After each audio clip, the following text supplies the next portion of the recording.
What's up and welcome in people to What's Up TV for All You Can Eat Warriors, and we are back, people. We are back with an extra week than regularly scheduled, which means we must be in the finals. So I'm here with my man Ash, as always, my brother. How you doing? How you feeling? Finals footy is upon us. Yeah, man. How's it in your neck of the woods, my bro?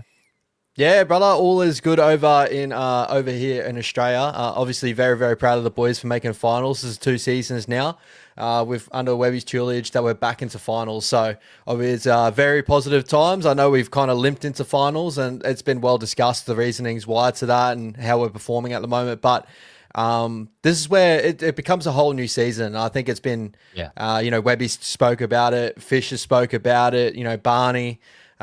We all understand that on this game now we turn it up, and hopefully we can produce more than what we had in regular season and take it to a whole other level to really shock someone. Yeah, man. I think I'm so with you. It just starts afresh. I think of I was talking about last night. Every finals game we've played in, it has had a nail biting moment in it. I even think about, was it 2018? We were like ahead 2 or 3 tries against the Panthers. Against the Panthers. Remember. Yep, we were up, and then they turned the flip on us, and so maybe it's time to give it back to them. It's been they gave it to us on 23. Maybe it's our turn, but welcome everyone into the chat. Yeah, sorry, bro. A similar feel to that, bro. Honestly, talk about 2018. We started off that year with an absolute bang. I think that year we were like running red hot all the way up to, and then because 2018 was such a close ladder, we could have ended up top 4 if we won one game. I'm pretty sure it would have jumped us in there. So, and we versed the Panthers in week 1 of finals. It all runs the same sort of course here. But yeah, I don't want to rerun what happened in that game. Like me and my best mate, shout out a couple of my best mates. We were messaging during that game, and I started off very positive, and then the messages started to get a little bit more depressing over time. I think Sean got injured, Roger got injured, but that was interesting. You brought up that point. It was a crazy game, that one. Yeah. I think Roger got injured, and then SJ went down, and it was like, oh man, okay.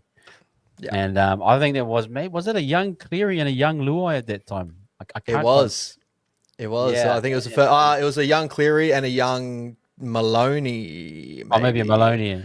It could have been Maloney. Yeah, it might have been Maloney, but I remember it was either one of those two, either Luai or Cleary were there. Yep. But yeah, man. Anyway, pick up everyone in the chat. Welcome in, everyone that's in here. And as you are floating in, please hit that like and subscribe. We're on the way to 4K now. We've hit that 3K. Thank you to everyone that subscribed. And we're on our way there. Ash, I just want to ask you about last week. And like I said, we don't need to dwell on it too long. No. As this is a new season, you reset your everything.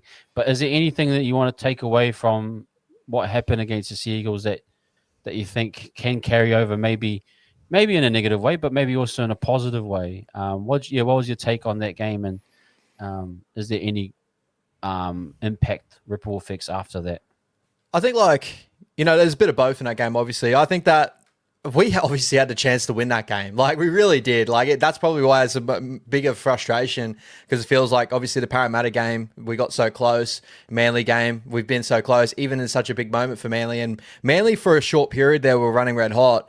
It looked like they were going to blow out the score on us, and we kind of steadied the ship a little bit. And then Manly started to fall off the pace with their errors, and both our errors started to come together. It really did look like both teams were pretty ready to finish off the season as quickly as possible, but. I was pretty proud of some of the attacking efforts in this game. I know there's been a lot of talk around our attack this season and, where we can find improvements and that, but I think it's 2 weeks in a row we've gone over that 20 mark. In this game, we scored 5 tries, same with Manly in this game here too. We had 7 line breaks in this game. 41 tackle breaks. So this is stuff that earlier periods with the Webby system and that we weren't the best line breaking side in the competition. We weren't the best tackle breaking side in the competition. We were just a hard working side. But we're finding moments at the moment where we are, causing line breaks and there's little positives in each performance that we're seeing, even though they are very negative, that you can take away and say, listen, if we just clean up our errors, because I agree with what Webby sentiments are with these last games, we're killing ourselves. It's not so much like the teams are absolutely murdering us. I feel like we are just having these one-off lapses in middle of games that is ends up just stabbing ourselves towards the end of where the result ends up going to. You think of that Parramatta game, we kind of looked like we were getting back into it, and then we had that Junior Paulo offload to an Iongi try, which pushed it out for further margin. This Manly game, very similar to, there was a couple of ones that were up for dispute with the tries and stuff like that, but absolutely. It was the Luke Brooks try after half time where it was just a dummy and go and it went straight through. It's in those moments that you just sit there and it's if we just clean up our errors, clean up little moments and we play our best game of football, it's actually not that bad at the moment. It just seems like we are a little bit further away from the pace due to the errors we have in our game right now. So if we clean all that up, I'm sure that we can give it a red hot crack, but it's going to need a very, very big clean up for a red hot crack against Penrith. Yeah. It will require quite a decent cleanup. I just want to touch on one, a big impact, and I suppose I want to get your thoughts on this now while it's just happened, and we'll move on from it. But Rocco Berry getting another shoulder injury. Yeah. Where does that sit for him in terms of? Look, just be devil's advocate. Did the medical team push him? Did Webby push him a little bit because we've been short? We haven't had Leotoa pretty much half the season, or is it another freak accident, or is it just maybe a prone to injury and maybe we need to look at some more cover to next season? Where do you sit with Rocco right now after what you've seen, kind of the last 12 to 18 months? Yeah, I think a lot of it's just come down to just unfortunate things to happen. It's a contact sport at the end of the day, and this injury obviously came from I wouldn't say non-contact issue, but it actually came from his arm hitting the ground in a certain way of trying to save a tackle. So it wasn't actually due to a contact issue. And we all obviously knew before he had nerve damage in his shoulder prior. I'm not sure if it was the same shoulder in this one, but unfortunately, shoulder injuries, when you start to get them, they do compound and they do continue to happen. I wouldn't say it's so much the club pushing him to play, because I'm sure he's pushing himself to get back and playing as quickly as possible because he would want to be playing first grade as well. I just think it's one of those unfortunate stories, very similar to a Tommy Trbojevic, very similar to many other stars that we have in rugby league at the moment that just can't get over the injury bug. Kalen Pongers of the world. Yep. I feel like he's been put in that same boat right now. It's really unfortunate because we do see the potential in him being a very consistent, good, center. But unfortunately, the injuries are holding him back from actually staying in that first grade squad, I believe, in the future, because you've got to start take into account, we can't just keep carrying Tamati Martin or someone like that on the bench to cover these guys all the time. Exactly. You'd love to, but yeah, it's running us a little bit short. Yeah, it's a great point, actually. The ripple effect of it, Rocco being injured, is holding a Tamati Martin to cover, and Webby likes to have cover, especially if he's not sure on someone being healthy. So we need another Pompey probably, but another healthy guy to do that. And that's the later discussions we'll do once we do our end of year review. We can talk about how that might look. But yeah, it's just looking as though I'm hoping the best. I mean, I said I'd love to rest him. I could see why Webby would like, if he got the tick, he's like, yeah, I need you straight away, because his impact he can bring. But Shivers, I just hope he has a great off season, rest up, recuperate, and get. It's a struggle with injuries, isn't it? Mentally, to get it, like you have one every 2 or 3 weeks, you're like, you must be thinking mentally, man, am I just not fit? Not I can't. My body can't hold. What's your thoughts on that? The mental side. Yeah. I think it'd be definitely hard for him, bro. It's probably the hardest task out of all this. Like, the easiest thing is getting out there and playing football. Like, that's what everyone says. The training should be the hardest part. Getting out there to the football field is the hardest part. And copping these injuries to put you on setback, so you have to do rehab. That's really, really hard. And he's going to have to continually do that, as he's done for a long period of time now. And he's still a classy player. And I still, obviously, if he gets everything in check and he gets his injuries in check, I want him back in our side because he's such a classy player, as I just touched on. But it's just unfortunate that he's not the only one that we're kind of dealing with that's having these compounding injuries that are going back to back to back. Like, obviously, Ali is someone that everyone wants to see back in the squad as quickly as possible, but unfortunately, his injuries are holding him back from that. And he's had injuries, coming through his development as well. He had a knee injury last year, and then obviously the ankle injury is really causing him havoc this year.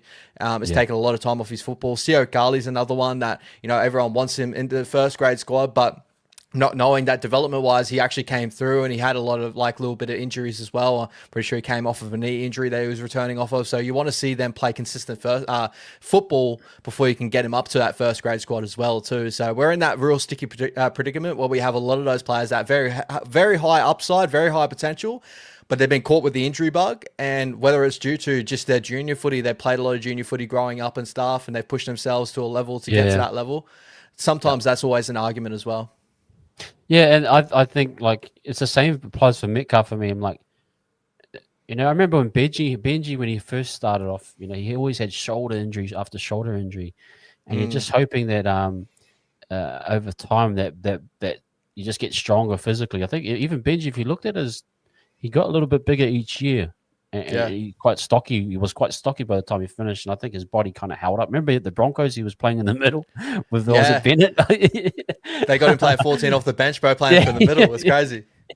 But that's a long comparison from the Benji who would get targeted, because he was kind of skinny at that time. So maybe there's a bit of that with Rocco Berry. Just give it some more time. But I'm just thinking as a club, just looking like if we need to get another cover or someone of a better quality. That replaces, let's say, a Morgan Harper in that spot that you can trust to say, I'm bringing him up. We need to try and push for that. But yeah, we'll love to Rocco, bro. We don't wish harm on any of our players, and hopefully he has a great recovery.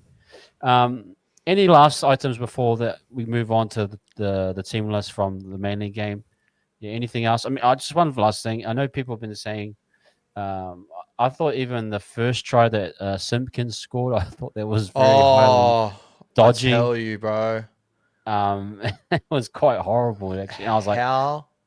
Yeah, those are ones I can't get over it still. It was that and the Bullymore try for me. It got me really frustrated. So that one, obviously, didn't touch the ground in the end goal. He touched the ground on the outside of the end goal. It classifies a double movement. And even if it's not that, he lost control of it, dragging it over the trailer. Yeah. And the commentators all even said it. And then the other one was the Bullymore try after the kick. Where it was they're given sort of the benefit of the doubt that it didn't touch. I can't remember who went up for it. I think it was Faulalo. I think for me as a Warriors fan, I looked at it, and this is Warriors bias as well. I was like, sure, it touched him. It touched him. Very similar to what happened last week. Did it go backwards? Did it go forwards? We had this discussion, but it bit us in the ass, right? Twice now. And then what kind of compounded it too, because I was messaging the boys in the chat that aren't Warriors fans. I've got a Dogs fan, Brody, obviously you guys know, and my mate Lockie is a Titans fan. The CNK one where I think it was Tommy Trebojevic and that took out CNK, and they didn't even look at him getting taken out. They were just sitting there going, did he knock the ball on or anything like that? I was like, did he not just get taken out without the ball? I don't know, bro. It's just a frustration. But again, I don't like being that Warriors fan. I don't like to be in that guy because it does give a bad look. But there was a couple of ones in that game where I'm like, come on, boys. You need to be doing a little bit better there, yeah? Yeah. It was just some howlers. But yeah. Anything else from that one, or should we just move to the Sam Healey, bro. Sam Healey. Again, going back to I thought that he was probably the standout in that game. I thought again, what people need to know, him as a football player, incredible football player, still as a hooker, with his passing and stuff like that, he's still got a little bit of a two hitch at times. He prefers to get up off the ground with the ball and give off. Sometimes hookers like to do that because they like to, hold that marker and that A defender to think if they're going to go. So that's probably his preferred sort of style and that too. But still, I'd love to see him get that beautiful pass off the deck to get someone on the front foot, which is what Wado does really well. But you can't question, if anyone watched him in New South Wales Cup and that, as soon as one marker is down on the ground and he's ready to go, he's going to take that opportunity, and he is hard to handle.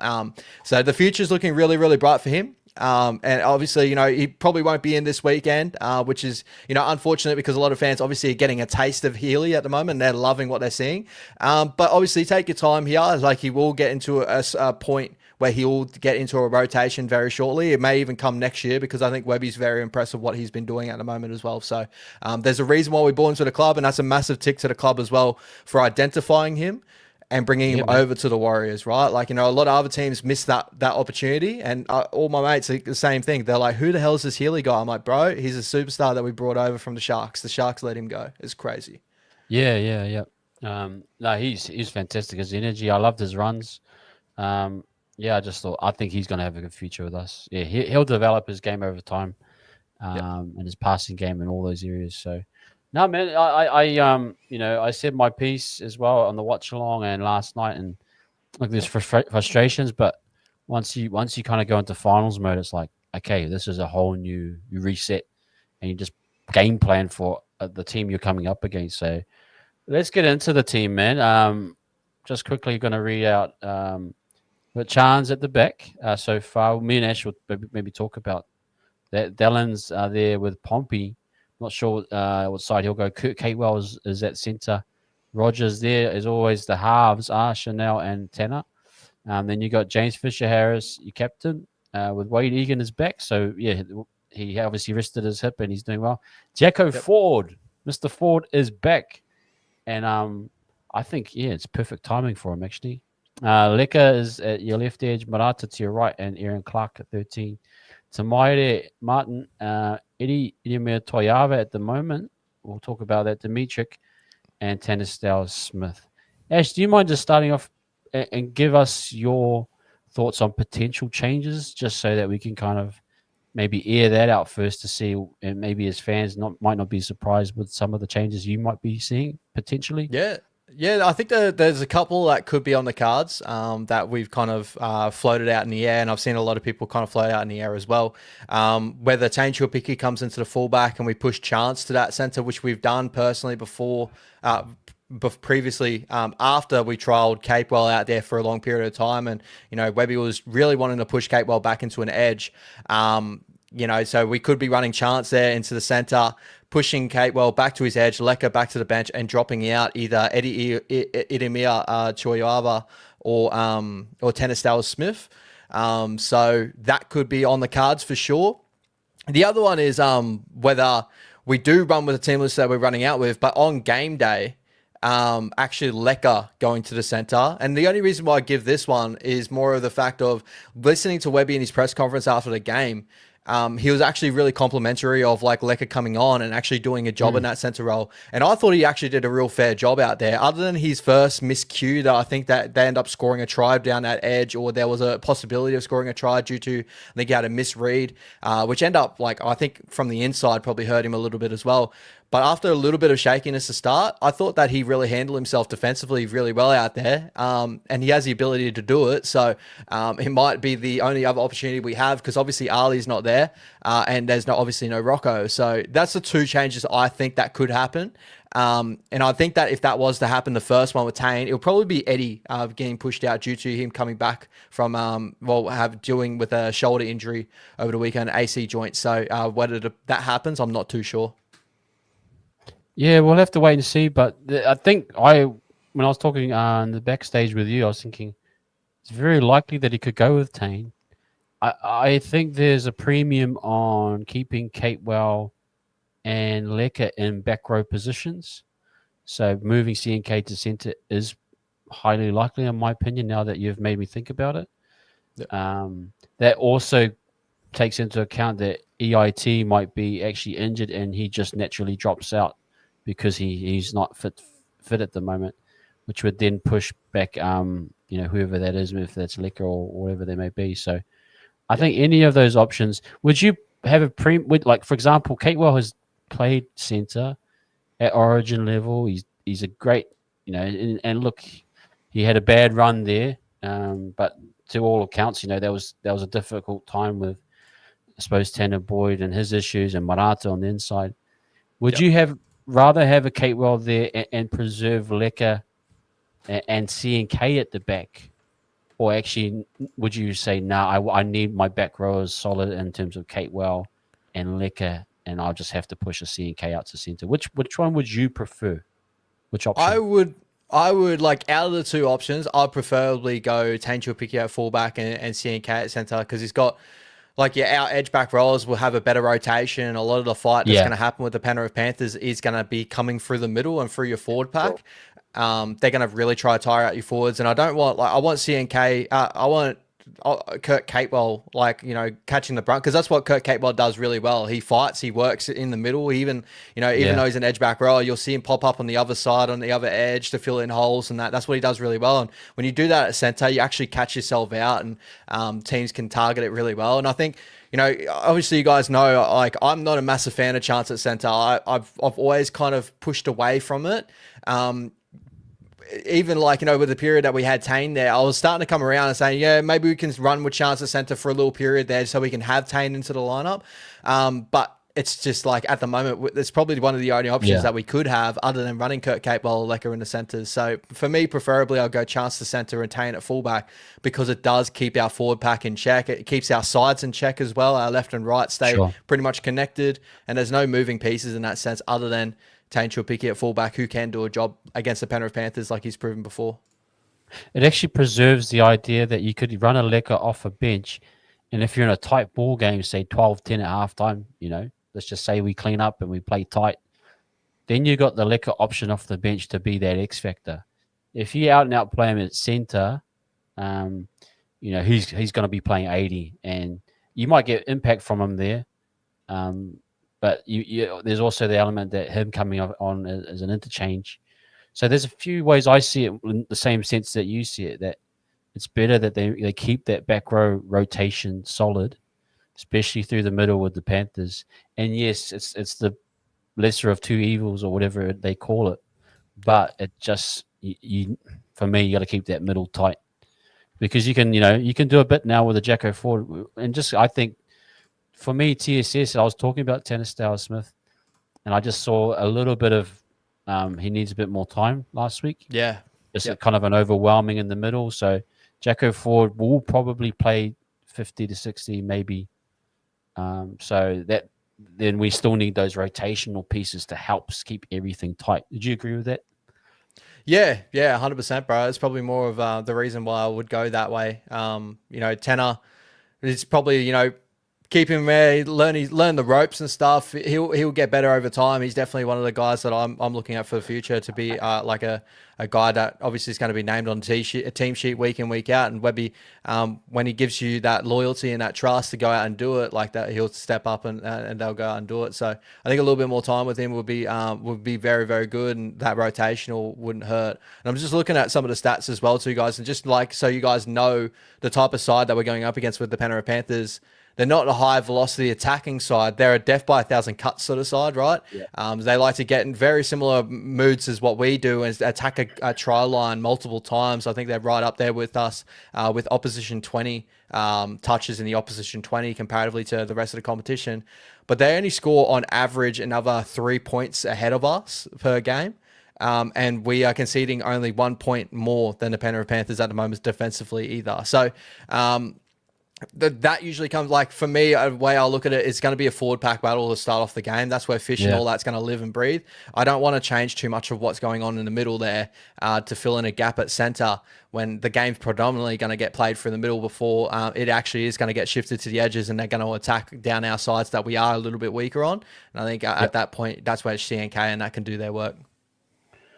I've just had a talk, thinking about the game model, and I've been talking about it lately, but like the balance of obviously we're kind of death by a thousand paper cuts too, we're kind of Exactly. obviously similar, and I suppose it's a Ryu versus Ken, as I say, in this type of a matchup. Yeah. The thing is, where do you think the X factor moments will come from on this team? Is it a say a Lecker? Lecker's been that guy, hasn't he? We've put him up crossfield bombs, and he's just put his hand up and done. Do you see it in the same spots, or do you see like we need to kind of outplay Penrith at their own model to kind of win this way? Because there's the argument, oh, well, maybe we need to throw the kitchen sink at them and spread them wide and all that, as opposed to trying to out Penrith them with limited troops at such. What's your thoughts on that kind of those two philosophies, and maybe can you marry them up? You know what I mean? I'm a strong believer in philosophy of just going out there and playing your game plan to the best of your ability. And as soon as you start trying to change for a different thing, you start to go away from what actually makes you special in the first place. And, if we find if people are actually noticing, we are playing a very expensive game out of our back end lately, and actually notice that our error rate has actually jumped up through this period that we've actually run home.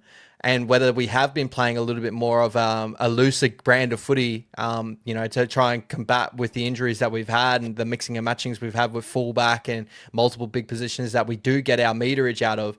That's actually upped our error count, so which takes away from what makes us special to start off with. So I'd love us just to go out there, play our game plan, which we all know it's very similar to the Penrith game plan, with the X factor that's going to come into this game and probably blow it open, because there would need to be some moment where we've hit a we're going head to head, and then something needs to come out and really blow the game open. I'm looking at Lecker. I'm looking at Roger. I think those are the two names that really come off for me personally. Like Roger's finals experience. This is his first game of finals back since 2018. I'm from memory. I'm pretty sure was the last time we made finals with Roger. I don't think we made a final in between that period there. So it's been a while for Roger. As soon as he gets back in there, I'm sure he's going to be itching to make a big moment happen. And obviously Leka Lasima being his first final series in NRL in first grade. His big moments are definitely going to be really needed in this game. So those are the two names I'm looking at. Another one you could go off of is like a Tamati Martin. We all know that he can come off the bench and be a gunslinger, and he actually upticks our attack a lot of periods when he does come off the bench, even at playing at hooker. So I think he could be another name that could actually throw caution at the wind and probably open up the game a little bit. Yeah, look, I've said, man, if we can get to half time within 2 points, I know we've had a tendency the last couple of weeks to be like 16 points down or 20 points down. But if we can tidy up, like you say, get all of our errors cleaned up, play a high percentage game, then, if we get, like I say, if you get into the halftime within 2 points or whatever, then maybe you open it up in the second half, or, and you pick your moment. And you get a moment out of RTS, you get a moment out of a Lecker, you get a crossfield bomb, and you get a tap back, and what's happened to our tap backs? When we crossfield bomb and then Capewell would jump up and tap it back, and then Tane would be on the wing. Remember, maybe I don't know if teams figured it out, or if we just stopped doing it. I think like Bumpy at sometimes too. Bumpy was a big proponent for that, but because him moving both edges, I think maybe his rhythm's off a little bit. I'm not too sure, but another name too. Like, I know a lot of people will probably think a lot of different things about this, but in attack for sure is Dallin. Like, Dallin's uptick in his attacking game the last couple of weeks has gone unnoticed, because everyone's still kind of just belting on about his defensive inabilities at times and stuff like that, and they're really pushing that point home. But he's had a lot of key major line breaks in the last couple of weeks. Like, I thought that Parramatta game was probably his best game of this year so far. And then the Manly game off the back of that, in a key moment, the big line break where he made it all the way through the grubber in behind where Turbo ended up knocking him out.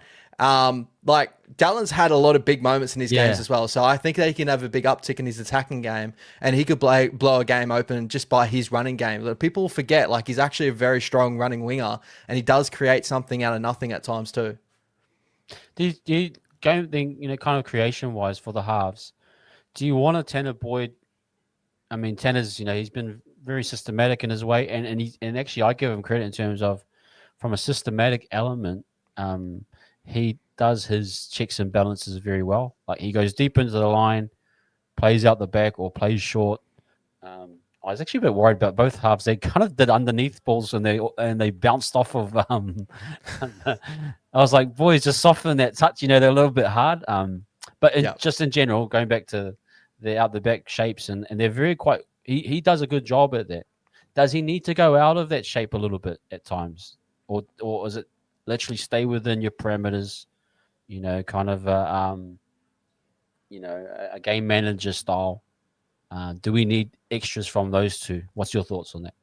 I've actually been enjoying Tanner's attacking game the last couple of weeks because you've probably seen it as well with doing your breakdowns and stuff on Instagram and that. But how deep he's getting to the line, how much space he's actually creating outside of him at the moment has been very, very solid. I don't like his options. Like he's done it a couple of times. Like when he hits his lead runners, sometimes he can hit them in the wrong moment, or that pass does go a bit astray, which you do touch on. I did touch on, but I've really enjoyed that. Like if he does choose to go out the back in a motion, usually he does create that extra number. But more so when he attacks that sweep and goes to his left side and creates a number for Chanel. And I think that's our best attacking side at the moment, where we are creating that extra number off of Chanel and Tanner Boyd's work. So I like him doing what he's doing. I like that his running game's starting to come into the game as well. Obviously, that was a point that Webby was touching on. I think he ran on NRL.com. I think I had him for over 100 meters or whatever in that Manly game as well. So that can open up his game as well. That's what we want to see out of Tanner Boyd, especially for our best chance against the Penrith Panthers, him to play Tanner Boyd football. Yep. And we'll see, I got this little itching feeling that, we'll start off hot too. And I think, a Warriors crowd at home in a finals game is massive, and we haven't had one since 23. And even before that, it was like 08. So, I'm expecting massive energy, and maybe that lifts our halves and that lifts the team. Last thing I wanted to get, I was just a little bit disappointed with support play. I wasn't sure if you got the same about that.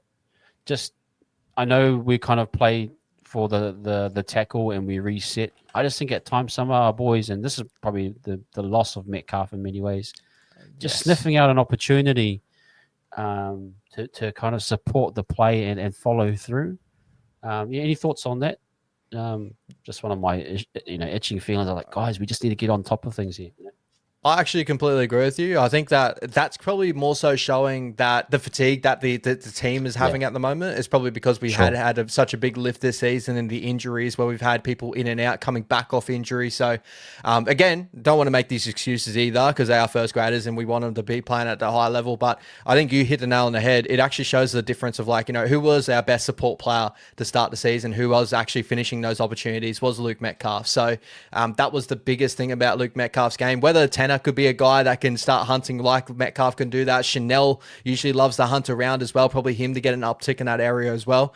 Chance has never been that type of fullback to, obviously hunt back on the inside too much of he's usually that battering ram.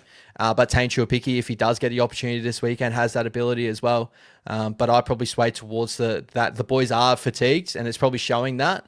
But also we've lost the guy that's probably been our main source of that support play, which is Luke Metcalf, and that's a big one. Yeah, it's just, and I agree with the sentiment that it's just fatigue at the moment. I'm just hoping we see a bit of an uptick at home. Let's just, boys just be on their toes, follow through in the line. Even, just when you give a short ball to a back rower and then the half comes through, just runs through the line anyway, doesn't get the ball, just keeps the tempo up, keeps the team guessing that there's opportunities, things like that. I'm the same vein as you, bro. Pretty much, bro. Guys, we are on 28 likes, so we got 74 of you in here. Can we get that up to 74? Appreciate you guys coming through. The likes help the algorithm to continue to promote the channel, so please help us out with that, if you may, please. Let's go to the Panthers, who rested in week 26. They did a decent job on the Dragons last week. Just quickly on them, Dylan Edwards at the back, Alamoti, Tango and McLean in the centres, with Brian Torres back as well. So Blaze Talangi, Nathan Clear in the halves. Leota and Summerton out in for Mitch Kenny, which me and Ash talked in the backstage that was surprising. And he's got a hamstring apparently, so it's a benefit for us. we'll take that. Lindsay Smith in the front row with back row of Sorensen, Liam Martin. Yo, that's a solid back row right there. Benches, Brad Snyder, Liam Henry, Papali'i, and Luke Garner. So that's a pretty good squad, man. It's very strong overall. And they've done it while adding some new crop, of players. They've rested throughout the season. They started off slow. They found their feet mid-season, and then they've kind of said they lost a few close ones, and then they said, "No, we're just going to play it from here." Ivan just knowing what it takes. He pulled the pin a bit early, and they were happy with 7th, and probably had a feeling that they were going to be playing us. But what do you make of that squad, man? Where are they at? Is it a high chance this would be the first team to potentially make it to a final from outside the 4? Do you see that, or what do you make of the team so far that they've put out there? Very, very strong, bro. Very, very strong. And I've actually been having this thought for a long period as well. You're thinking about our last couple of years and the teams we're contending with at the moment, especially coming to final series. Like, when you look at our team, 1 to 13 or 1 to 17 in general, we've got 2 Origin players. One's obviously injured at the moment. The other one, Kurt Catewell, that's not a week in, week out Origin player. And then when we're looking at top grade internationals, we've got Fish. CNK, he's now getting debated on a fullback for the Kiwis. Other than that, you got Aaron Clark and all that come off the bench. Like, we don't have, comparatively, you look at the Penrith Panthers, bro. Like, you got Dylan Edwards is a representative superstar with the Blues now and playing for the Australian Kangaroos. You got Brian Toto, that's just a call up start there for the Blues as well. Nathan Cleary, Leota's one of the main pieces to the Kiwis. Lindsay Smith is an Australian representative. You got Liam Martin, that's there as well. Isaiah Yeo, Scotty Sorensen is a top grade international. So that's a team we're coming up against. Like, we got to give them all due respect, especially. They're a team that's won 4 premierships in a row, going for 5 right now. Even with a couple of changes, they still got a deadly squad there too. So it's a lot of their key pieces are still there. Cleary, Yeo, Edwards, and they're going to be the keys to this one. Same as Brian Toto. So, bro, it's you can't take them lightly, and I don't think the boys are. I'm sure they've really they're really excited to get this big test, because this would be a major upset if we were able to do this. This would push us into a whole new stratosphere at the moment. I think that this is a big game. This is actually, for me, this is probably Webby's biggest game, and he has no right to win this game based on paper and experience. But if he somehow pulled this off, bro, the legend of Webby would just go to another level, in my opinion. Bro, this team, in reality, shouldn't beat this Panthers side.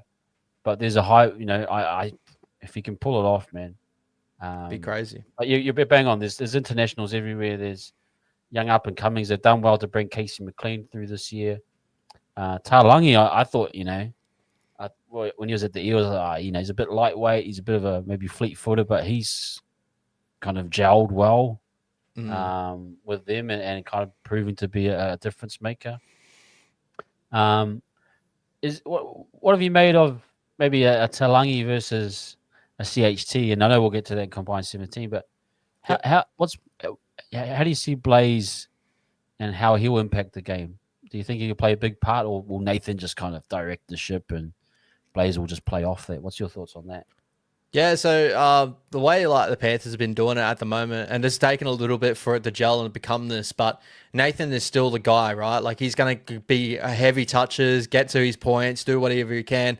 But what Blaze has done so well through this period now of the Panthers getting back into form and getting back into the 8 is he's a moments player, right? You can tell those superstars that are coming through that just can pick a moment and they can take it. Like, we all do remember when they beat us, that period where they rested their Origin stars and we had injuries mid-game.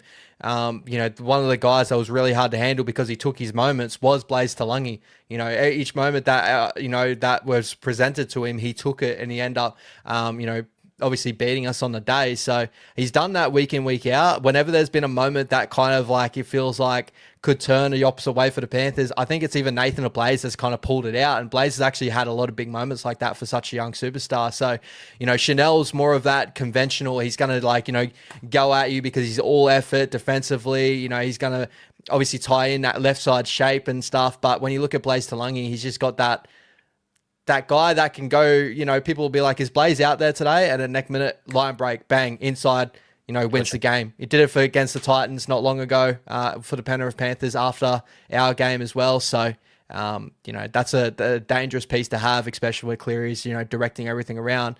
Such a young guy learning, but also taking his moments.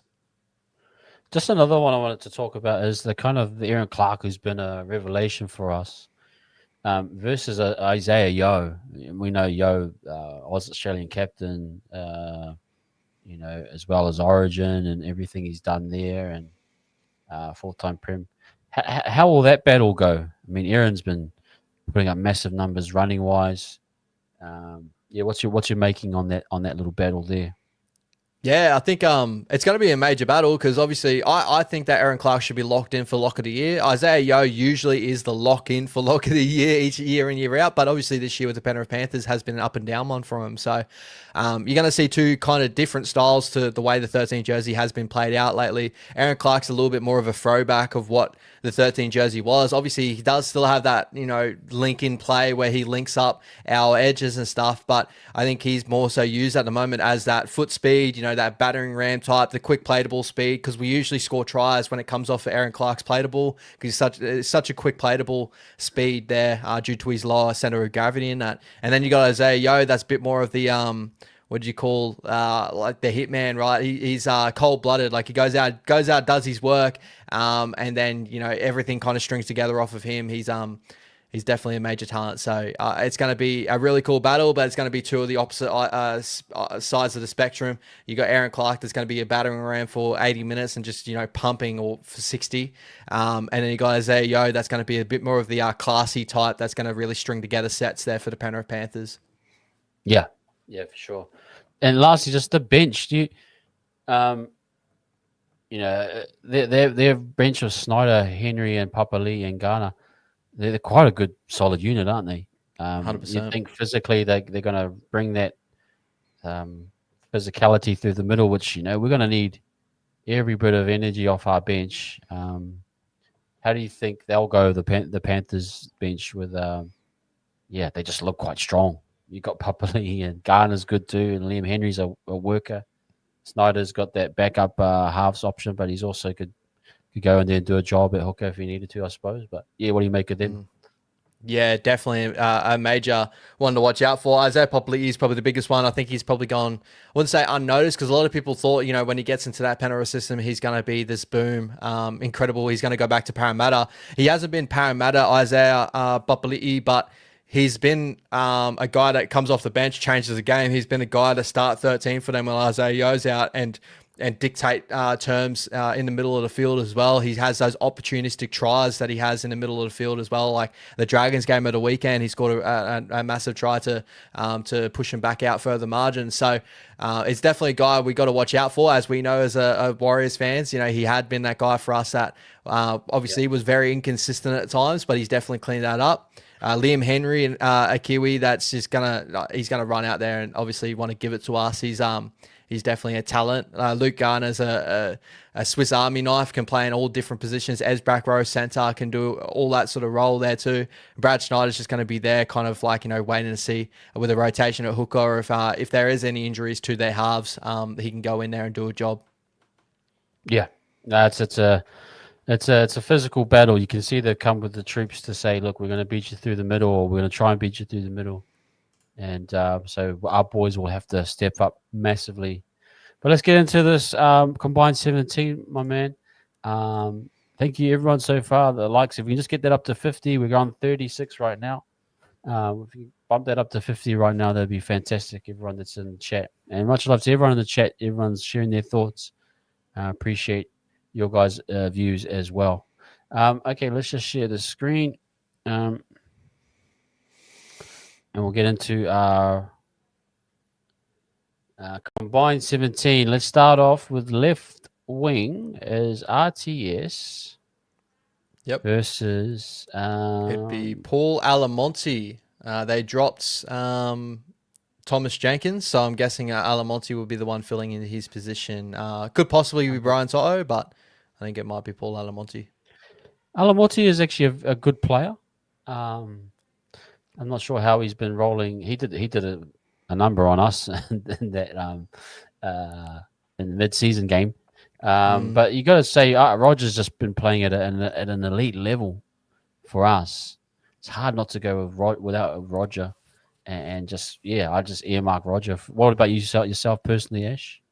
Yeah, I'd personally go Roger, but definitely don't take it as a slide against Paul Alamonte. He's a guy that, Yeah, had a major moments in the grand final. He's a guy that absolutely. seems to step up for the Panthers in the right opportunities. So, yeah, I'm not slighting that at all. But what Roger's been doing towards this end of the season has been magical. So we've got to go Roger Tuivasa-Sheck at the moment. Yep. Charles Nickel Clockstad versus Dylan Edwards. Um, I think you got to. Charles has been great. I think from a yardage perspective, probably you're going to go Dylan Edwards. Although Dylan has probably been has had his ups and downs, but just a bit more potent on attack. I think a little bit more sharper. Would you say that, Ash, or would you go with a C and K? Nah, it's been an up and down season for Dylan Edwards this year, but Dylan Edwards still a premier fullback in this competition, and he's definitely like our what would you call it, framework of what chance is for us. This is very similar. Like Dylan Edwards is not going to kill you on 3-on-2s. Dylan Edwards is not going to kill you in that sort of sense, but he's going to kill you on his repeat efforts and sets. He's a battering ram. He pops up in all little moments and kills you. So very similar players in that sort of sense. Obviously, Dylan Edwards is probably, I would say, the fitter out of the two, and that's what makes him probably one of the best fullbacks in the competition right now. His fitness is just on a different level, so I'd go him over Chance at the moment. Yep. Yeah, he's just got that extra leg and speed about him. Yeah. Let's go now to Dallin versus Brian To'o. Yeah. Hard not to go with To'o, isn't it? It's pretty much game, set, and match, bro. We're talking about the best winger in the competition. The most consistent winger, and probably goes down as, at the moment already, probably a top 5 winger of all time. Some would argue top 3. Some would argue probably the best winger we've ever seen. So, it's hard to argue against that. That's the top of the competition. And we're talking about a guy, a lot of people talk about they want speed in our side, all that sort of stuff. Like Brian To'o has never been that. He's always been a guy that just like repeat efforts. He's just a tackle breaking phenom. And that's the sort of X factor that sort of our archetype of how our backline works. The Panthers can make it work with their Paul Alamonte and Brian To'o. That's probably where we should be looking at in the future as well. But Brian To'o, incredible. Brian could, man. I'm even thinking of RTS. We had peak RTS in this system. Mm-hmm. He'd be doing similar things to Brian in many ways. I'm just thinking, even like I feel for guys like Tohu and Sean that played through the tough years and they didn't get enough years with Wibby. Yeah, they could have benefited a lot from this system. And agreed. You don't need to be an out and out paceman, but if you have X factor, tackle break ability, all those things that Brian brings, amazing player. Work rate is just at another level. It just helps so much. We'll go now to left center, which I think is Casey McLean. And we're saying Pompey, is it? On the other, he's going to stay left, it would be Pompey if we are. Yeah, we'll stick to him on the left, yeah? Yeah, I'll stick to them. Pomps is ever reliable, but Casey's been, the times I've seen him, he's been in the highlight packages of the videos. I know Casey has a high uptick. He's a higher level, speed-wise, etc. I will go Casey right now, but again, Pomps has just been one of our best players this year, man. What would you say? Yeah, I got my boy Pompey. No, I'm not going my boy Pompey. Sorry, I've got Casey McLean. I'm so sorry. I was falling in love with what he's been doing for us this season now. Shout out to Casey McLean, bro. I think Casey's been one of the big standouts for, improvement throughout this year. Start of the season, he had a lot of defensive lapses, but, he's just turned into an absolute superstar. We saw him in the Kiwis last year, and I would say he'd be putting his hand up for another Kiwi spot towards the end of this year as well. So it's hard to go against him. But show my love to my boy Adam Pompey as well. Like, he's, again, injury-free. He gets through his games week in, week out. But at the moment, Casey McLean's probably definitely the upper echelon of centre. Yep. Yeah, nah, happy as Kiwis fan. Casey's come along really well this year. We'll go now to it's Catewell versus Tungle. Mm. I think you got to say Tungle. Obviously, Cape's been moved around, and Shivers. I would have loved to have Capes in the combine for the back row Edges. spots, but yeah, we'll give them that spot anyway. I think. Anything about Tungle? He's kind of quite quiet, isn't he, Tungle? But he does his job. He's kind of Yeah. hit and miss sometimes, but he's always in the winning teams. Yeah. He's a guy that you don't know where to get a read off of because like he looks like probably one of the best centers in the competition one week, and as other weeks, he's pretty well off the pace. Yeah. And usually that he's pretty well off the pace during the season, but when it comes finals time or around finals time or big games, that's when he steps up and he really like shores up his defense, which is his major drawback in his game. Like his attack doesn't have any problems at all. Like he does his work, runs great lines, comes really good moments. It's just his defensive reads. At sometimes I don't know what it is about Isaac Tungle, but that was always the point of where I thought when I looked at the Penrith Panthers is where you can attack is just go at Isaac Tungle. But in big games, he steps up. So it's hard to say that he's going to be a weakness. He can step up, man. He can step up. We'll go now to the halves. We've got Blaze Talangi versus CHT. Got another clash of styles as well, a little bit different. But Blaze's numbers are pretty good, and CHT is pretty consistent too. This might be a 50-50, but which way should we go? It's definitely a 50-50 in the sense of like, I think Chanel's been pretty underrated for a six this season. Like I think 6 of the year goes to Ethan Strange, but I think Chanel's put up a great argument for consistency over the long period of the season. I think he's right up there for try assists this season as well. But I got to go with Blaze Talangi. I think that Blaze has probably stepped up in the right time for the Penrith Panthers for this run home, and he's really settled in his role. And he's a guy that like I feel has the higher upside in that sense of being that six, and if he cleans up his defensive stuff, he's a guy that worries you in big moments. So go on Blaze Talangi. Yep, we'll give it to Blaze, and he's very an close. X factor. He's an X factor that can kind of just flip the tide there. Now we got Tanner Boyd versus Nathan Cleary. I mean, I love Nathan Cleary, but I gotta go Tanner. Oh, you trying to do what I did, yeah? Yeah, it's game, set, match again, isn't it? Yeah, it's a tough one, isn't it, with Cleary there? But yeah, it's just the levels, isn't it? The levels of the game. The best halfback in a game, bro. It's hard to go away from it, and he's the danger man, right? Like everything that the Penrith do is really because of this man, and when he has his big moments, we just pray that obviously he's a little bit quiet coming over to New Zealand this weekend.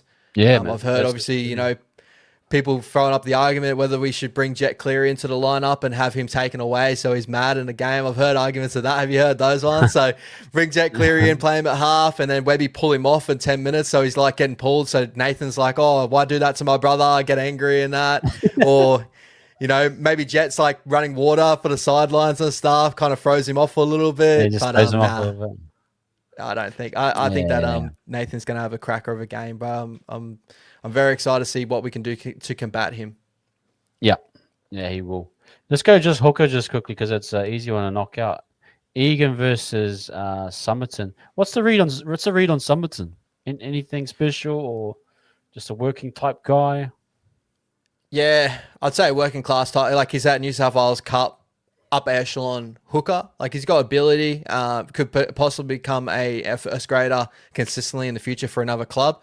But I don't look at him as like those higher end talent type of hookers. I look at him as a very consistent, great pass off the deck. Maybe in time he'll end up showing something where I'll look at him and go, oh, okay, so I've missed something here. But at the moment, just a real consistent hooker that has a nice pass off the deck. So yeah, he's definitely one to watch. But you got to go our boy Wado. Absolutely. I'm hoping he has a massive game. Hopefully just that week off, just give him a bit of a boost.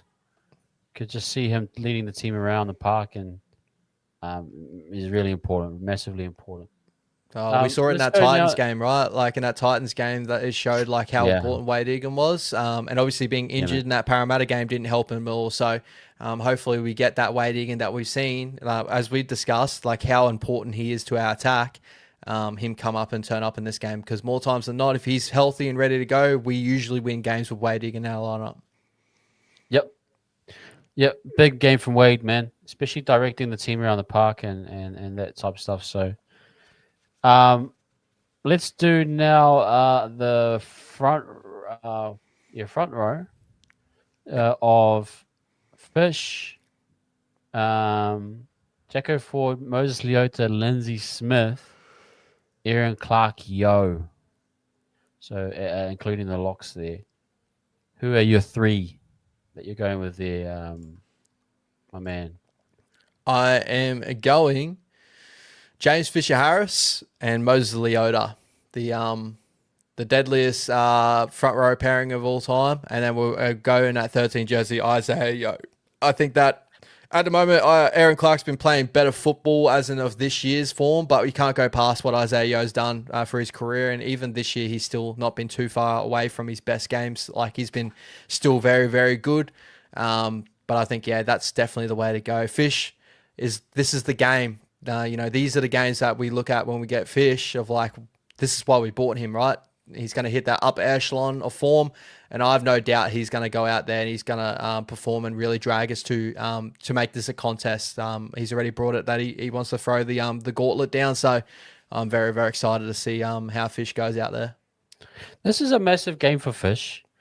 It's kind of a opportunity to kind of cement himself here. He's done a wonderful job, and people have been critical of his performances in the last few weeks, but I know a lot of it's behind the scenes, the work he's done.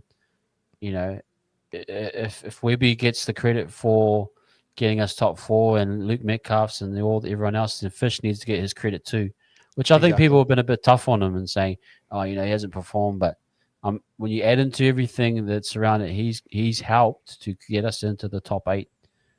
So I think, but I'm looking for a good game from him, like just a good, solid game, and see, if he can lift that team a little bit more. So yeah, it's a big moment for him. The problem is, unfortunately, it's a lot easier to, look positively on attacking footballers. Attacking footballers are always going to get all the raps. A guy's going to break a line, a guy's going to break 10, 15 tackles a game. But that's not what wins football games. And I even sent you a post. The Dolphins getting knocked out of competition, being the best attacking side this year, just shows how good attacks it really is in the competition. Like, defense wins games. And then I even have the argument of, you look at the greatest props of all time, and tell me how similar they are to a James Fisher-Harris comparatively to a Payne Haas's and stuff like that. Like, you look at Shane Webke's and, even your Petros and stuff like that over time. They've never been what Payne Haas is. But they are considered the greatest of all time because they do what Fish does. And that's leadership, that's defense. And that's all stuff that just fans don't notice, because the attacking side of football is a lot more entertaining, a lot more of what you see and go, that's amazing. What Fish does is all the dirty stuff. It's all the gritty stuff. And it's all the stuff that happens behind the scenes. And that's why we brought him to the club. And that's why we are faring a bit better than what we had in the past. Yeah, man. No, I agree with that. Let's go now to the edges. It is. Let's just do so left edge. I think there'll be Liquor technically right now. Do we want to go Cakewell there, or do we want to go Liquor? We'll go Liquor there. I think either way, I'm pretty made up of who my edge is going to be. Yep. And so you go. So who's their left edge? Is that Liam Martin or Sorensen? I forgot. It'll be Scotty Sorensen. Sorensen's pretty good, isn't he?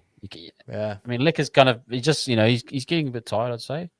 Would you go Sorensen there? He did a great job on us. Like, I remember he was a standout in that game in the middle of the year. Sorensen for you? Yeah, I'd love to go Lecker. I would. Yeah, and I think Lecker's potentials are higher.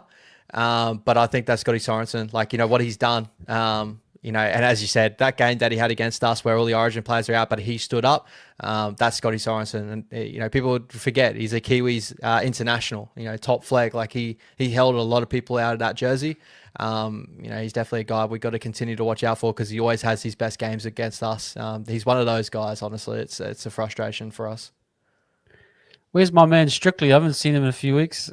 Yeah, Strictly, right? Yeah, but like that. Strictly, if you're out there, man. We don't want any money. We just want to know that you're alive and okay. I know we haven't put your men liquor in there this week. Much love to our brother Strictly. I'm sure he's been busy, but we're hoping he's well. Let's go now to right edge. Freaking hell, Liam Martin versus Martin. I mean, I love Liam Martin. You know? Oh my goodness. This one's game, set, and match too, brother.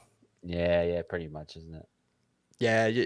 Again, talking about, you know, statistics, attacking football and that, this guy will always be underrated.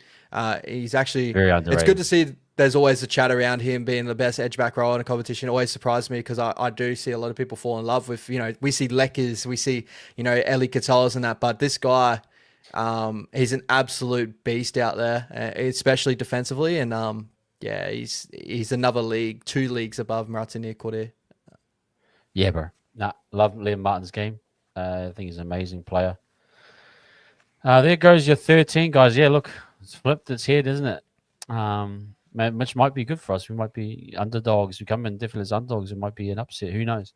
We haven't finished yet, though, but we got the benches of Tamaide, EIT, Dimitrik, Tanistar Smith versus Brad Schneider, Liam Henry, Papali'i, and Garner.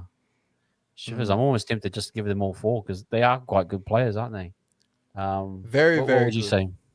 Very, very good. I would argue that I think that we can go 2 for 2 here. I think that I would have Tamaide Martin over Brad Schneider, and I want a 14 in there. And the other one I'd argue is Dimitrik Waimonga. I reckon Dimitrik will have it over Liam Henry and Luke Garner at the moment. Henry. And I'm going to go Isaiah Papali'i. And it's 50-50 between Luke Garner and Liam Henry for me. So it would go Tamaide, Dimitrik, Isaiah Papali'i, and the last one I will go Luke Garner because he's a Mr. Fix-It out there. He's able to play center. You know, he's had big moments. He's a good player. Great for any try. Yep. Great for any type try scorer. So that would be the way I go. Yep. Okay. And then we got Isaiah and Garner. Okay. Oh, sorry, my bad.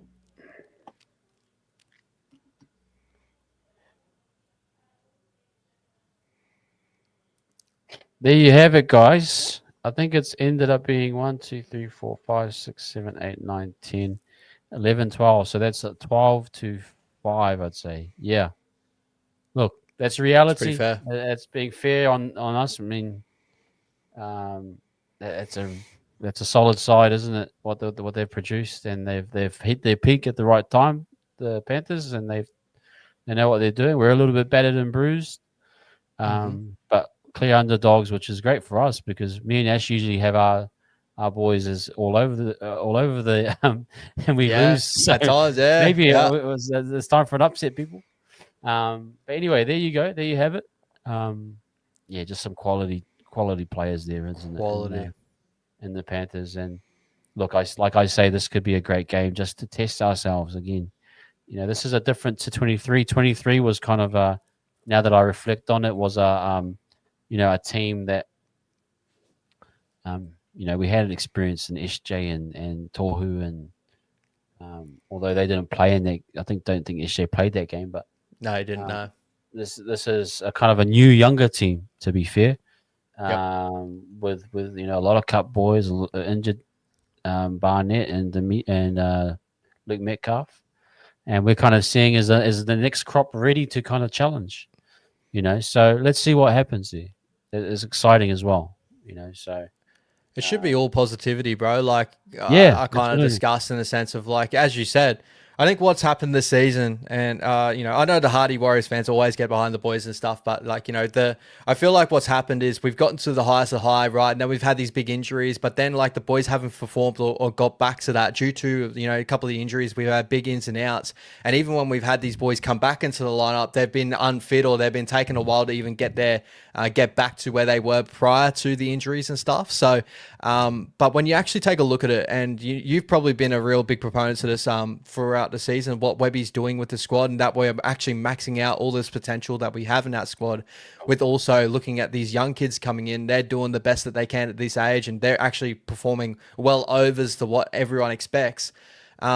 This is why I kind of brought up the argument before. When you look at this Penrith Panthers squad, look at all the state of origin players that are in this squad. Like, look at the top four of what we have to contend with this year. That Penrith Panthers aren't even in the top four, but the Broncos squad that we're contending with, like all the origin players and international players they have and how they performed. Even the Sharks, you look at their team, player for player. Star-studded lineups there. The Melbourne Storm, with the injuries they've had, but all the origin players they have in that lineup, the Roosters and all their star-studded players they have in their squad. Like, there's, like, as Warriors fans, we have hardy expectations with all the boys that we have here. But if you go for player with a lot of opposition fans that come onto the channel, you'll slowly see where people kind of sit all our players, and what Webby's getting out of this team is so high, and the potential so high of what Webby's actually doing right now.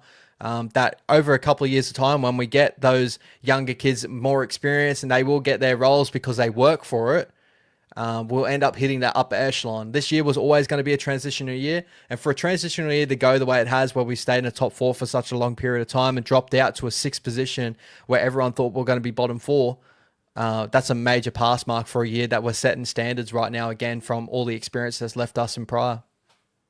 Absolutely, man. Like I've always said, would much rather we start strong than what I've seen where we're trying to chase points and looking at 4 against. It's annoying. So, yeah. I got a lot of patience for the way that Webby's done it this year, man. It's a massive achievement. I just want to go last thing here. The referee is Grant Atkins, Liam Kennedy in the booth. Anything there on Atkins? He's kind of he can get a little bit heated as a referee. Atkins, I thought he was a little bit poor with the Broncos. I think it was Broncos and Storm. Can have some inconsistencies. Anything on Atkins for you personally, or? Yeah, not too much, bro. Not too much at all. As long as he calls it as he says, as he believes it. I just want our boys to go out there and play to the best of our abilities and leave it up to us to look at it and go, the referee screwed here and here. As long as the boys play with a ton of heart, that's all I care about, first of all. So, but yeah, just he's a guy that loves to blow the whistle. He will pin you for everything. So it does take away from what our best part of our game is. And it also does for the Panthers too. Like, they don't like playing stop-start type of football. They like to free flow, and so do we. So hopefully he's able to put the whistle back in the back pocket, and we're able to go see like the real potential of both these squads, and see if we are able to even get close and to hopefully even overwhelm the Penrith Panthers, which would be a tough task. But hopefully this is that big performance we were waiting for. Yeah, man. Let's wait and see. Score prediction now, guys. After all we've discussed, and there's a clear, I suppose, barrier here in terms of quality. The combined 17 says it. The form says it probably as well. We're up against it, but we are at home. Ash, where does the scoreline sit for you, man? And how do you see it unfolding? Unfortunately, I'd love to go with our boys. I really would. But I'm right in between being a realist and also trying to figure out, where my heart lies and stuff. But anyway, we're going to go. I think the Penrith Panthers will probably get this done. I think the storylines behind them this year at the moment, them coming back from where they have, they've got a strong, obviously we're going to come into this game where a lot of people don't believe in us. And I love that for us. Like, Fish has already stated that, so I'm sure we're going to have a big performance. So I think it's going to be really, really close. I just think that a little bit of that pedigree of Nathan Cleary, obviously he got hurt with State of Origin this year, the way that went, I'm sure he's going to try and find a way to step up in the big moments. So I think it's going to be a game of like a 22-20, a 24-20 sort of margin. I think 22 is probably the safest one. Think of like a Nathan Cleary 2-point field goal or something like that to break our hearts, which would suck. But I think it'd be a close one, bro. I really do. I have this all envisioned that we're going to go out there and really test it with them, and we're going to come out with a lot of respect in this game. I really do think that, even for a team that's down on troops. So, I hope that we give it a red hot crack. Who would you give it to if we was a tight game and we go the field goal? Is it Tanner Boyd that's going to get the field goal? Who are you putting in our team to make the clutch field goal? It's Tanner Boyd. It'd be Tanner Boyd, bro. If Tane's in the lineup, maybe there's the opportunity for Tane to be that guy that out of the back, somewhere. But I think Tanner Boyd's shown, with that Knights game and stuff like that, when it's come to those moments, he's the one that wants to take it. And this is his moment, right? Like we've been saying it all season, he's got to learn from these games. He's got to learn from Newcastle Knights and step up in the big moments. That's what a halfback is, right? That's what Luke Metcalf did for us to start the season. Not to put all the pressure on Tanner Boyd, so hopefully it doesn't come to that. But if there's a big moment that he wants and he's chasing, he did it against us at home. Remember that time in Go Media where we broke our hearts there with the field goal? Do it again, brother, but in the biggest moment. Possibly, if we beat the Penrith Panthers in this moment here, it'd go down as one of the biggest moments we've had in the last... Absolutely. Little bit. It'd be massive. So. This might be bigger than... it'd be as big as making the grand final. Or maybe just a tier below that. Because I think we dealt to the Knights and we knew we'd deal to the Knights. Broncos, that prelim, they kind of overpowered us, and you could say, Tom Brady kind of sealed the deal. But apart from that, like this is massive. Like if he could pull this out, this would be one of the greatest Houdinis I've ever seen. It could happen. The other thing I was thinking, if you could do like a Crichton, remember Crichton in the Samoa versus England in the semi. So you go to Tanner and then you go back to Pompey, and then Pompey knocks the. So they go bang bang and swing it to Pomps, and Pomps nails the winner. Bro, that'd be insane, wouldn't it? That'd be insane. 100%, bro, 100%. It's gonna be an incredible game, bro. It's gonna be a good game. I want it to be intense. Look, I'd love it again. For me, the halftime score is super important because you're banking on, again, death by 1,000 paper cuts, and you're banking on like no errors, discipline play. If you get to halftime at within 2 points, I just think that could open things up. It can maybe change the momentum. But you'd think Cleary would come in clutch, wouldn't he? And pull something out, and you got Blaze Talangis, you got other guys that could create. You got a Brian To'o who's hard, he's going to be hard to contain for the whole night. He'll have his 100%. Moment.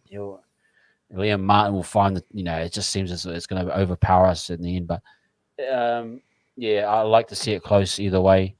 But bounce of the ball, you never know. Hopefully, a few things go away. Remember that Magic round game? I think Isaiah Yeo got sin bin, so maybe a sin bin happens, a loose head high or something. Something happens where we get a sin bin, and let's wait and see, people. But it's just going to be Premier football, guys. And the one thing I would say is a lot of people are saying we need to change our game plan and that around it. But one of the best games this season was the Dogs versus the Penrith Panthers, and both played the same style of football. And like the Dogs almost got it done there. It was a real low scorer. I think we got the same ability, but we've shown that we have been able to pip off the Penrith Panthers in the past, right? Like we did that in the Magic round, low on troops against, I'm sure this is definitely a different ball game. This is finals Penrith Panthers. We saw the finals Penrith Panthers in 2023. But like I'm expecting our boys to hit our finals, again, with Roger in our lineup and with Fish in our lineup, with Chance and these boys that have experience and have top grade experience in grand finals and stuff. I want to see those boys lift up and take these young boys on a trip to hopefully knock off the Penrith Panthers. Would be great to see. Yeah, man. Let's wait and see on that. Okay, people, there you have it for the preview of the game. just quickly, hands up in the chat. Who's going to the game? I'm thinking, is it sold out yet? I'm not too sure, but I see Bailey I in the chat almost a sellout already. So almost. Okay, that's good. That's good signs. I think it was a little bit, probably just a few more to go. They are. I mean, the ticket prices have gone up, obviously. And I'm just looking at the thing right now. Actually, I'll just share this quickly because it'd be good just to see people and encourage people to get their tickets. But as you can see, so some of the back ones, it's mainly South Stand at the moment. Availability wise, that's great, guys. That should sell out pretty much as soon as possible. Oh, if you're in the those are 70. Yeah, so see, they're like $79. They're quite expensive. But South Stand looks like it's still a lot there. So that probably give that 2 days, I'd say, to go, and then that might be a sellout, people, which should be massive. And hopefully that gets done very, very shortly. Fingers crossed. I'll be there. Yeah, I'll be there actually. So I can't wait, man. Ooh. Drive up from Hamilton. I'm in the east. I got a ticket in the east stand, so that'll be cool. Let's go, bro. Let's go. Okay, let's move on now to the girls, man. That was a cool game too. Just it was 2Ks from me in Hamilton, and we got 7,000 there, which is huge for Hamilton. It's not a traditional rugby league place. It's a rugby union majority, but the Wahine have been able to, we've got heaps of Warriors fans supporting the team, and we've been able to get to 7,000 for a standalone, which I think is a record in the NRL. That's unreal. That tells you a lot. Hopefully they bring some more games back here next year. But it was a tough one. I mean, the Broncos are just physical. They got the speed, they got the halves, they got everything right at the moment. But there were patches where our girls fought, and they fought hard, and I thought Peyton's try was a bit unfortunate. It looked like it was still in control, but yeah, I felt for her there. A few other ones, but Ivana had a great try. What do you make of the game from your view, man? Unreal, bro. I thought the girls really gave it to the Broncos early on in the game. I thought that defensively we're actually coming up trumps. We had a lot of good moments on their line too, but unfortunately a couple of errors, a couple of things turned out, obviously all our hard work undone a little bit, but the girls fought, bro. And it took Tamika Upton to open up this game, and Tamika Upton's the best player in women's rugby league right now. People would obviously argue that, but she's right up there too. Just incredible to what she did. But our Warriors girls, bro, we're coming into this game with we got Taki Moana playing center. She's obviously our winger. We're chopped and changed everywhere. We got Barkey, that's a center, playing in the halfback jersey. It's just the girls have fought all the way through, and we've seen amazing green shoots with Taki Moana. Obviously we got Lauti'i off the bench. Maliepu this season, Matakino Gray, the names go on, bro. I'm very, very excited to see the future of these girls squads. So tough to get a loss there by 20. I thought the scoreline obviously blew out a little bit, but I thought that the game felt like it was a really good tussle between the two very good quality outfits. Yeah, there's if you've actually watched the girls, it's kind of weird because as they've gotten better, more people have gotten injured. Yeah. Kayla Bly got pregnant, and and so people have been filling up, but we've just lost some quality players. Emily Curtin got injured, and I was thinking it's even tough on Taisha Canasio, the hip drop. What was it, 2 or 3 weeks? I'm like, bro, there's only 10 games, man. Maybe give her a week, and then I'm like, there's some of the penalties for some of these incidents. I'm like, bro, you got to divide by 2 or 3. Based on the length of the season. But for a hip drop, that wasn't even a hip drop too. But the quality is actually getting better. You can see their shapes are moving a lot better. The fitness, Harata was struggling at the start of the year, but she's just become a beast, Yep. I forgot we actually have Maya Hill Moana actually in the squad. Yeah. So I'm not sure if she wasn't pregnant as well. So all the Tane out there, please protect, if you know what I mean. Because we got talent there, we're not getting our chance to use it all. But what Ron's done, man, what do you think about Ron? And he's been blooding in all these young girls, and he's done such a good job, bro. Yeah, what's your thoughts on that? It's very similar, vein I have Webby in at the moment.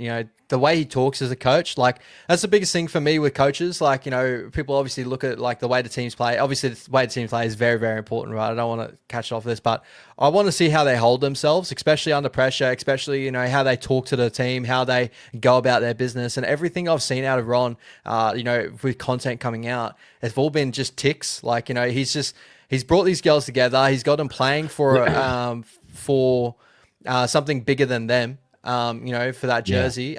He's got them back to culture, which is a big thing, especially for the club. And like, again, as you said, like with the more players that are going to come in, Gail Broughton's coming over, who's going to improve our halves. In this game, we didn't have Leishon Albert-Jones either. So, she's coming back, as you said, with the other girls that are coming back, Myla coming into the side as well. Like it's and maybe, who knows, and maybe a couple more happen in the off season, who knows. Like this side's only going to get better and better, and I feel like we've set such a good first season for the Warriors women's squad. I've got this sneaking feeling. I'm not sure, but I'm hoping like Ivana is off limits. Like we sign her like now, and Peyton's another one. I'm like, please, I do not want to see her in a Roosters jersey or Broncos jersey next year. I'll be absolutely gutted. So I'm hoping they get the checkbook out early. Because we've got some really good talent in there, like really good talent. And 100%. They weren't far off. They literally weren't far off from making it this year. And I think we kind of had it about right. They probably sat around 7th or 8th once you added in everything. But massive effort for the girls. And they're coming up against the Tigers. I'm not sure. Are Tigers in the last position or so maybe it might be a they sacked their head coach. Unfortunately, Noddy. Hey, come on, Noddy went down. Yeah, Noddy went down. So, they've been a bit of a basket case this season. So, hopefully we get a great win to finish it off, and we're all in happy spirits for next year. Yeah, and they've done very, very well. So, let's back our girls. They've got one more game. So, that'll be a good weekend for us. 2 p.m. at Campbelltown on Sunday. So, it's been great having all the games available, man. Good. Get behind the girls, show them some love. They've had a wonderful, wonderful season. We'll get now into the Cup boys who are in the semi-finals, I believe. Mm-hmm. So they've made it through, and they're coming up against the Dragons team, who looks like, is this Dragons team? They've been able to bring in some of their first graders. So they've had some first graders they've had for the season. They've had guys that have gone up to first grade that have dropped back, like Helen Gahu's gone up to first grade. He's dropped back. Sellers come in because of his games, We know Murdoch Masilla, Michael Molo's in there, Faitala Mariner, Pacific Tonga, like their names, Ilias, like there's a lot of good names, Cody Ramsey, Matthew Fengai. It's a tough squad, that one. It's a tough squad, actually, and this is probably where, teams start to, if you're not in the finals, they start to pull down, bring down some of their star players. But how do you think we'll go against them? It's look, we've got a pretty solid unit as well. A team that's its nucleus has pretty much been intact in the last half of the season with a lot of our Cup boys going up. Yep. You think you see a win here for us and see us challenging?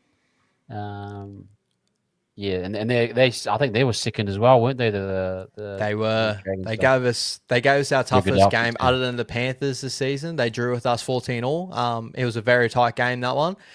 So this is definitely going to be a big one for us. Like we're going to have to step up our Buchanan is another player that's dropped that. He's played really good footy there in first grade as well. So we need to definitely step up our game and really attack this one for the Dragons to get ourselves to the next round. And hopefully to a grand final in the future, because we deserve it, bro. The amount of work we put in this season in New South Wales Cup, we need to get there, and we got the team to do it. If we keep, depending on Tane Chilpiki, whatever happens to that situation, we are carrying Geronimo Doyle on the bench, so he could go into fullback, and Setu 2 will come onto the bench then. All the other names that we know and love there that are all look like they're set and ready to go to play. So it's ready for a big game at Leichhardt. Yeah, Leichhardt Oval, 3 p.m. man. So watch the girls, and then straight into the boys, the Cup boys, which has got massive. And then I think they play if they win, they go to the grand final next week. That I And do. then they play, and if they win that, then they go into the Q Cup. They play Q Cup, don't they? Yes. Who's at Yes. the top of Q Cup right now? I'm trying to think. At the moment, I'm pretty sure Norths and Burleigh. Norths is always usually there, aren't they? Yeah, North's got a very strong squad this year. Shout out to my Mrs. Cousin, Rashawn. He plays for the Jets. So yeah, the Bears are at top. You know, North's Devils are second. You know, coming from the finals games of last weekend, I know the Ipswich Jets beat the Sunny Coast Falcons, so they go through. The Dolphins beat the Hunters. The North Devils beat the Blackhawks, and the Bears beat the Seagulls. So I'd probably say it's going to be out of Devils and Bears. Yeah. So it's going to be one of those sides, and both those sides got a lot of great talent there. But hopefully it's Ipswich Jets. Shout out to Rashawn. Hopefully it goes all the way. It'd be great to see him play against my good old Ipswich. my Cup boys. Yeah, very nice, man. Okay, people, there we have it. I can't think of any other pressing issues right now. And I'll leave, you know, the rest of the NRL talk to the experts, yourself and Brody, no doubt tomorrow night. Ash. Yeah, we're definitely on tomorrow night, bro. Yeah, Yep. Brody's Is he nervous? How's he feeling? He's been sick, bro. He's been sick. As people noted, they tuned in last week. He was coughing up a gale last week. So hopefully, you know, I've seen it work today. He's still got a bit of a cough under him, but he should be all good to go. But yeah, with the Dogs, they're in a very similar situation to us, but they've got, you know, close to nearly, I wouldn't say a full strength squad, but they've got a pretty decent squad out there. Carraz is back for their game. I think they lost Marcelo, but not for long. And Bronson Sherry obviously out. So for the head knock. So yeah, be interested to see how the Dogs go this weekend, because they've been running a little bit flat for their standard as well. So we're very curious to see how they go. We want to see the Dogs collapse, man. I want to see it in all its glory, man. and love to Toby Sexton, man. Revenge for Toby Sexton. No, it'd be interesting. It'd be very interesting. And saying that, if we did somehow win, what side of the draw would we go and play on? We would play either the Dogs, either the Dogs or Storm or Melbourne. Yeah, I'd love a game. Yeah, I'd love that. But anyway, we'll see how we go. We never know. We never know how these things go, people. It would be unreal. But thank you very much, everyone, for in the chat coming through. We appreciate you guys so much. I stand with Toby. That's what we need. But man, a lot of good games. Sharks. Just quickly, tips. Ash, Sharks, Roosters. You thinking who get that one? I'm hoping Roosters. I don't want Boldo to feel emboldened by his Sharkies.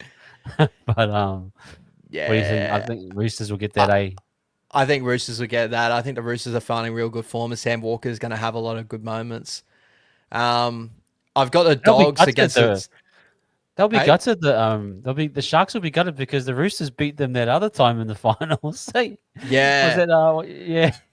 Unfortunately, the Sharks haven't had great runnings in the finals, so I see that probably continuing on. The Sharkies have been up and down this season. You can't really get a read too much of it, and Braden Trindle's back, which I think hampers them a little bit. So I think the Roosters will get him there. I think the Broncos will do the Raiders. I really do. I think the Broncos are really finding some form now. Yeah, that's interesting. I think they'll get it. And I think the Bulldogs will get the Melbourne Storm. I think the Melbourne, without Jerome Hughes and that, I do think the Dogs, they need to do it. But yeah, I think that's a 50-50 one, that one. You honestly flip a coin with who you think in that game. There you have it, guys. And again, please go and watch Ash Thomas on YouTube and catch their show, because they'll have all the details, no doubt, from that as well. So show love to our brother Ash. But big up everyone in the chat. Actually, shout out our man Fanatics too. Go and give Fanatics a subscribe. I'm sure, no doubt, he's not far from 3K. He might have actually surpassed it. So, you know, Fanatics has been in this game a long time. So show some love to our man Fanatics as well, people.